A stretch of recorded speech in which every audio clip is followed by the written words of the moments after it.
Good morning and welcome back. Things are heating up, and one thing we don't want to heat up, that is our car, right? Well, Brian Bowersock is here to always keep us out of trouble and keep us off the side of the road. Good morning. Good morning. How are you doing today? I'm good. We're talking about a very important part to our car, and that is the transmission and making sure we get the fluid and all that serviced properly. And you're here to tell us what we need to know. That's correct, because really the only thing you can do for a transmission is do a fluid and filter replacement if the filter is applicable to it. And it is probably one of the most expensive repairs as far as if you have a transmission failure that you'll ever experience on your vehicle versus guilty. I've experienced it. And it does happen. So what we're talking about is, one thing that I like to talk about this time of year, because heat and lack of servicing are the two things that kill transmissions. Interesting. And we're the good timing, because it's going to get hot really quick here. Tomorrow. Correct. So fluid breaks down, transmission temperatures get over 250 degrees, and we start to have problems.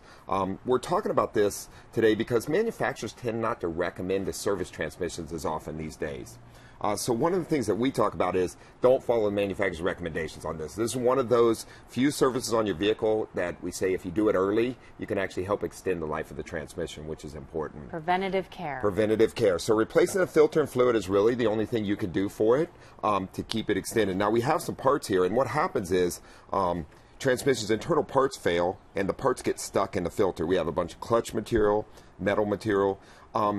All transmissions create a little bit of this stuff, so we want to replace the filter and the fluid and keep the fluid clean, keep it from circulating through the seals and the solenoids and the valve body, because in short order that stuff stuck in a solenoid or valve body can cause a failure in 5 to 6 miles if you get a valve or solenoid that sticks. So how often do we need to have this service? We recommend anywhere between about 18 and 30,000 miles in that area, depending on your vehicle, and if you do so frequently.